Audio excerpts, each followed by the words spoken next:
அறிவாலயத்தில் திமுக தொகுதி பங்கீட்டு பேச்சுவார்த்தை நடைபெற இருக்கிறது. இந்நிலையில் முதலமைச்சர் இல்லத்தில் டி.ஆர். பாலு தலைமையிலான 7 பேர் கொண்ட தொகுதி பங்கீட்டு பேச்சுவார்த்தை குழுவினர் ஆலோசனை நடத்துகின்றனர். இன்று இந்திய யூனியன் முஸ்லீம் லீக் கட்சியுடன் திமுக பேச்சுவார்த்தை நடத்துகிறது. நாளை முதல் மற்ற கட்சிகளோடு பேச்சுவார்த்தை நடத்த இருக்கிறது.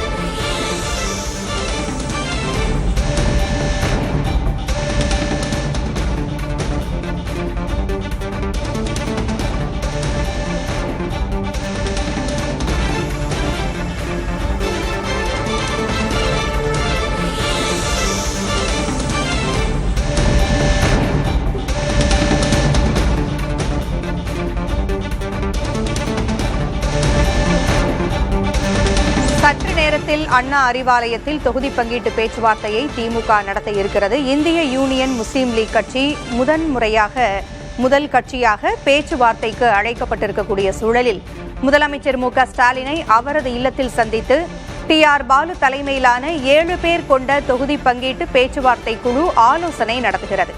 கூடுதல் விவரங்களை வழங்க செய்தியாளர் ரமேஷ் இணைந்திருக்கிறார். ரமேஷ், விவரங்களை பதிவு செய்யுங்க. திமுக பேச்சுவார்த்தை குழு முதலமைச்சருடன் அவருடைய முகாம் அலுவலகத்தில் ஆலோசனை மேற்கொண்டுவிட்டு தற்போது அண்ணா அறிவாலயம் வந்திருக்கிறார்கள். 7 பேர் கொண்ட குழு டி.ஆர். பாலு தலைமையில தான் வழக்கமாக திமுகவில் குழு போடுவார்கள். அதில் ரீஜனுக்கு ஒரு ஆளாக இந்த பக்கம் பாத்தீங்கன்னா வெஸ்டர்ன் பெல்ட்டுக்காக ஏவா வேலும், அதே போல ஈஸ்டர்ன் பெல்ட்டுக்காக பாத்தீங்கன்னா கே.என். நேரு, இது போன்ற ஒவ்வொரு பிரதிநிதித்துவம் இருக்க வேண்டும் என்பதற்காக இந்த 7 பேர் கொண்ட குழு அமைக்கப்பட்டிருக்கிறது. முதன்முறையாக ஆர்.ஆசா அவருக்கெல்லாம் இதில் வாய்ப்பு கொடுக்கப்பட்டிருக்கிறது. இன்னும் சிறிது நேரத்தில் திமுக பாத்தீங்கன்னா ஒரு 30 ஆண்டுகளுக்கு மேலாக இந்திய யூனியன் முஸ்லீம் லீக் கட்சியோடு தான் முதலில் பேச்சுவார்த்தை நடத்துவார்கள். அவர்களோடு தான் ஒப்பந்தத்தையும் முதலில் கையெழுத்திடுவார்கள். அது ஒரு ட்ரெடிஷனலா அவங்க வச்சிருக்காங்க. அந்த மாதிரி இன்னைக்கு ஐயுஎம்எல் பேச்சுவார்த்தை நடத்துவார்கள். கடந்த முறை 3 தொகுதிகளில் நின்று போட்டியிட்டு அவர்கள் 3லுமே தோல்வி அடைந்து விட்டார்கள். எனவே இந்த முறை 2 இடங்கள் மட்டுமே ஐயுஎம்எலுக்கு கொடுக்கப்படும் என்று தெரிகிறது திமுக சார்பில். அவர்கள் ஆனால் ஒரு உத்தேச பட்டியலை கொடுத்திருக்கிறார்கள். ஆம்பூர் உள்ளிட்ட தொகுதிகள், கடையநல்லூர் போன்ற தொகுதிகள் அவர்களுக்கு வேண்டும் என்று சொல்கிறார். 2016 கடையநல்லூர்ல ஐயுஎம்எல் வெற்றி பெற்றது. அவர்களுக்கு என்ன ஒரு சிக்கல்னா, அவர்கள் தேசிய கட்சி என்பதால் ஏணி சின்னத்தில் போட்டியிடுகிறார்கள். எனவே சின்னத்தை கொண்டு போய் ரீச் பண்றது அவர்களுக்கு சிக்கல் இருக்கிறது. கடந்த முறை வாணியம்பாடியில் அவர்கள் தோல்வியை தழுவினார்கள். குறிப்பாக முஸ்லிம்கள் நிறைந்த வாணியம்பாடி பகுதியிலே அவர்கள் வெற்றி பெற முடியவில்லை. அந்த தொகுதியில் அதிமுக எம்எல்ஏ வெற்றி பெற்றார். எனவே இந்த விஷயங்கள் எல்லாம் கருத்தில் கொண்டு இந்த முறை முதலமைச்சர் அவர்களுக்கு சொல்லிவிட்டார், 2 இடங்கள் தான் என்று சொல்லிவிட்டார் என்ற தகவல். அதே போல நவாஸ்கனிக்கு கடந்த 2024 ராமநாதபுரம் மக்களவை தொகுதி கொடுக்கப்பட்டது. எனவே தேசிய கட்சி என்பதால் உங்களுக்கு எம்பி கொடுத்து விட்டோம், எம்எல்ஏக்களை நீங்கள் குறைத்துக் கொள்ளுங்கள் என்று திமுக சார்பில் பேசப்பட்டதாக தெரிகிறது. இன்னும் சிறிது நேரத்தில் பேச்சுவார்த்தை நடைபெற்று உடனடியாக இன்றைய கையெழுத்து ஆகுமா என்ற ஒரு எதிர்பார்ப்பும் எழுந்திருக்கிறது. நாளை மதிமுக மனிதநேய மக்கள் கட்சிக்கு அழைப்பு, தொடர்ச்சியாக ஒவ்வொரு நாட்களுக்கும் அழைப்பு எடுக்கப்பட்டிருக்கிறது. இந்த பேச்சுவார்த்தை குழுவில் இருக்கக்கூடிய உறுப்பினர்களை திமுக தலைமை அலுவலகத்திலேயே தொடர்பு கொள்ளும் வகையில் இங்கே சென்னையிலே இருக்கும்படி கட்சி தலைமை அவர்களுக்கு அறிவுரை வழங்கியிருக்கிறது. ஒவ்வொரு நாளாக ஒவ்வொரு கூட்டணி கட்சிகளுடன் தொகுதி பங்கீட்டு பேச்சுவார்த்தை நடத்த இருக்கிறது திமுக அமைத்திருக்கக்கூடிய அந்த தொகுதி பங்கீட்டு பேச்சுவார்த்தை குழு. எத்தனை நாட்களில் அனைத்து கூட்டணி கட்சிகளோடும் இந்த பேச்சுவார்த்தையை முடித்து தொகுதி பங்கீடு இறுதி செய்யப்படும் என்று எதிர்பார்க்கலாம் ரமேஷ்? மார்ச் 1ஆம் தேதி தமிழக முதலமைச்சருடைய 73வது பிறந்த நாள். எனவே அதற்குள் இந்த பணிகள் எல்லாம் முடித்துவிட்டு மார்ச் 1ஆம் தேதியே ஒரு முக்கியமான திமுகவுடைய முதற்கட்ட வேட்பாளர் பட்டியலை வெளியிடவும் திமுக திட்டமிட்டிருப்பதாக தகவல் வெளியாகிருக்கிறது.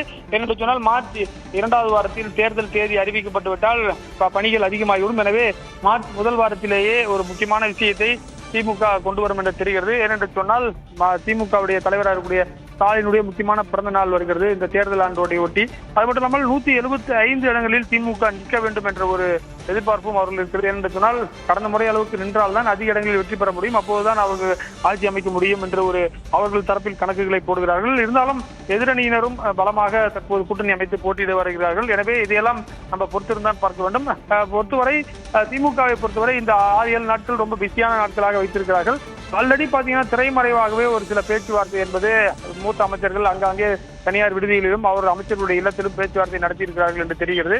மனிதநேய மக்கள் கட்சியை பொறுத்தவரை கடந்த முறை உதயசூரியன் சின்னத்தில் மணப்பாறை, பாபநாசம் ஆகிய 2 தொகுதிகளில் போட்டியிட்டு 2லுமே வெற்றி பெற்றார்கள். எனவே அவர்களும் இந்த முறை 5 எண்ணிக்கையை கேட்கிறார்கள். எனவே அவர்களுக்கு என்ன கிடைக்கும் என்று தெரியவில்லை. ஆனால் இந்த முறை மதிமுக அவர்களுடைய சொந்த சின்னத்தில் போட்டியிட விரும்புகிறார்கள் என்று சொன்னால் திருச்சியில் பார்த்தீர்கள் என்றால் துரை வைகோ அவர் சொந்த சின்னத்தை தான் போட்டியிட்டார். தற்போது நம்முடைய ஒளிப்பதிவாளர் சந்துரு உங்களுக்கு காட்சிப்படுத்துகிறார்.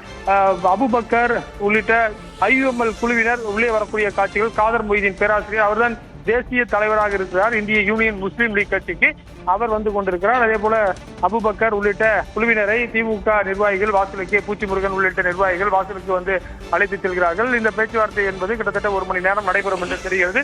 பேச்சுவார்த்தைக்கு பிறகு காதர் மொய்தீன் செய்தியாளர்களை சந்திப்பார். அப்போது நம்மளுக்கு கூடுதல் விவரங்கள் தெரிய வரும். பூங்குழலி, திமுகவிடம் தற்போது 5 தொகுதிகளை IUML கேட்க இருப்பதாக தகவல்கள் தெரிவிக்கின்றன. அது எந்தெந்த தொகுதிகள் என்பது தெரிய வந்திருக்கிறதா? நிச்சயமாக கடையநல்லூர் முஸ்லிம்கள் நிறைந்த பகுதி கடையநல்லூர். அதே போல சிதம்பரம் கடந்த நாடாளுமன்ற சட்டமன்ற தேர்தலில் சிதம்பரம் தொகுதியில் போட்டியிட்டார்கள். அதே போன்று வாணியம்பாடி, ஆம்பூர், அதே போன்று முஸ்லிம்கள் அதிகமாக இருக்கக்கூடிய பகுதிகளை அவர்கள் கேட்பதாக தெரிகிறது. அவர் ராமநாதபுரத்தில் MP-யாக நவாஸ்கனி இருப்பதால் ராமநாதபுரம் மாவட்டத்தில் ஒரு தொகுதியையும் கேட்பதாக தகவல் இருக்கு. ஏனென்று சொன்னால் இஸ்லாமியர்கள் கடந்த காலங்களில் ராம்நாட்டில் வெற்றி பெற்றிருக்கிறார்கள். ராமேஸ்வரத்திலேயே ஏற்கனவே பாத்தீங்கன்னா ஜவஹர்லா வேறு கட்சியாக இருந்தாலும் கூட ஒரு காலத்தில் IUML இருந்தவர். எனவே முஸ்லிம்கள் நிறைந்த பகுதியான ராம்நாடிலும் ஒரு தொகுதியை கேட்பதாக தகவல் வெளியாக இருக்கிறது. பூங்குழலி, நாளை மதிமுகவை பேச்சுவார்த்தைக்கு, தொகுதி பங்கீட்டு பேச்சுவார்த்தைக்கு அழைத்திருக்கிறது திமுக. இந்நிலையில் மதிமுக என்னென்ன இடங்களை கேட்பதற்கான வாய்ப்புகள் இருக்கிறது? நீங்கள் சொன்னது போல தனி சின்னத்தில் அவர்களுடைய சின்னத்தில் போட்டியிடலாம் என்கின்ற ஒரு கோரிக்கையை மதிமுக முன்வைப்பதாக சொன்னீங்க. அதனுடைய விளைவு எப்படி இருக்கும்? நிச்சயமாக மதிமுக அவர்கள் என்று தேர்தல் ஆணையத்தில் அங்கீகரிக்க வேண்டும் என்றால் சொந்த சின்னத்தில் போட்டியிட வேண்டும். அந்த அடிப்படையில் கடந்த முறை அவர்கள் மதுரை மாவட்டத்தில் மதுரை தெற்கு ஒரு தொகுதியில் அவர்கள் போட்டியிட்டு வெற்றி பெற்றார்கள். அரியலூரில் ஒரு தொகுதியும், அதே போல வாசுதேவநல்லூர் தொகுதியில் தனி தொகுதியிலும் வெற்றி பெற்றார்கள். இது போன்ற 4 தொகுதிகள் அவர்கள் வெற்றி பெற்ற தொகுதிகளாக இருக்கிறது. அந்த 4 தொகுதிகளிலும் மீண்டும் சிட்டிங் MLA-க்களாக ஒரு சில பேருக்கு கேட்கிறாக தகவல் வந்திருக்கிறது. அது மட்டும் இல்லாமல் திருச்சி மாவட்டத்தில் துரை வைகோ MP-யாக இருக்கிறார். திருச்சி மாவட்டத்தில் அந்த நாடாளுமன்ற தொகுதிக்கு உட்பட்ட பகுதியில் ஒரு இடம் வேண்டும் என்று கேட்கிறார்கள். திருச்சி டவுனுக்குள்ளேயோ அல்லது சபர்பன்லயோ ஒரு சீட்டை வந்து கேட்கிறாங்க. ஏன்னா அங்க வந்து ரீச் ஆயிருக்கு சின்னம். துரை வைகோ போட்டியிட்டதுனால அவருடைய சின்னம் அங்க ரீச் ஆனதுனால அந்த தொகுதியில ஒரு தொகுதியும் கேட்கிறாங்க. வாசுதேவன் சவுத்துல வந்து விருதுநகர்ல வந்து வைகோ பிறந்த ஊருன்றதுனால அவரு அங்க அந்த இடத்துல ஒரு சீட்டு கேட்கிறாரு. ஏற்கனவே மதுரையில வந்து வெற்றி பெற்றாங்க. எனவே இந்த 4 தொகுதிகளில் ஏற்கனவே வெற்றி பெற்ற வாசுதேவநல்லூர், மதுரை, அதே போல அரியலூர் மாவட்டத்தில் ஒரு தொகுதி என இந்த 4-ல் ஒரு தொகுதியை அவர்கள் கேட்கிறார். கடந்த முறை உதயசூரியன் சின்னத்தில் போட்டியிட்டதால் அவர்கள் வெற்றி பெற முடிந்தது. இந்த முறை அவர்கள் புதிய சின்னத்திற்கு வருவதால் அவர்களுக்கு ஏற்ற தொகுதி ஈரோடு ஏற்கனவே பலமுறை நாடாளுமன்ற உறுப்பினர்களை பெற்ற பகுதியாக மதிமுக இருக்கிறது. எனவே பழைய சின்னத்தையும் மதிமுக தற்போது இழந்துவிட்டது. பம்பரம் சின்னம் என்பது அவர்களுடைய பாரம்பரியமான சின்னம். ஆனால் அவர்களுக்கு தொடர்ச்சியாக அவர்கள் வாக்கு சதவீதம் பெறாத காரணத்தால் அவர்களால் தக்க வைத்துக் கொள்ள முடியவில்லை. அதனால்தான் கடந்த முறை கூட வைகோவுடைய மகன் வேற ஒரு சின்னத்தில் போட்டிட்டு அந்த சின்னத்தை தற்போது அவர்கள் தொடர்ச்சியாக பெறுவதற்கான முயற்சிகளில் ஈடுபட்டு வருகிறார்கள். இந்திய யூனியன் முஸ்லீம் லீக் கட்சியைச் சேர்ந்தவர்கள் பேச்சுவார்த்தைக்காக அண்ணா அறிவாலயத்திற்கு வந்துவிட்டார்கள். தொகுதி பங்கீட்டு பேச்சுவார்த்தை இன்னும் சற்று நேரத்தில் தொடங்க இருக்கிறது. மரபு வாரியாக இந்திய யூனியன் முஸ்லீம் லீக் கட்சியைத்தான் முதலில் திமுக தொகுதி பங்கீட்டிற்கு அழைக்கும். அதே போல இன்றும் இந்திய யூனியன் முஸ்லீம் லீக் கட்சியைச் சேர்ந்தவர்கள் வந்திருக்கிறார்கள். திமுகவினுடைய மூத்த தலைவர்கள் அவர்களை வரவேற்று செல்கின்ற அந்த காட்சிகளை பார்த்துக் கொண்டிருக்கிறோம். முஸ்லீம் லீகிற்கு முதல் மரியாதை என்றும் அளிக்கப்பட இருக்கிறது. அதே போல இன்றும் அவர்களுக்கு முதல் மரியாதை அளிக்கப்பட்டிருக்கிறது. திமுகவோடு KM காதர் மொஹிதீன் தொகுதி பங்கீடு குறித்து பேச வந்திருக்கிறார். TR பாலு தலைமையிலான 7 பேர் கொண்ட தொகுதி பங்கீட்டு பேச்சுவார்த்தை குழுவோடு இந்திய யூனியன் முஸ்லீம் லீக் கட்சியைச் சேர்ந்தவர்களும் வந்திருக்கிறார்கள். அவர்கள் 5 கொண்ட குழுவாக இந்த பேச்சுவார்த்தையை நடத்த வந்திருக்கிறார்கள்.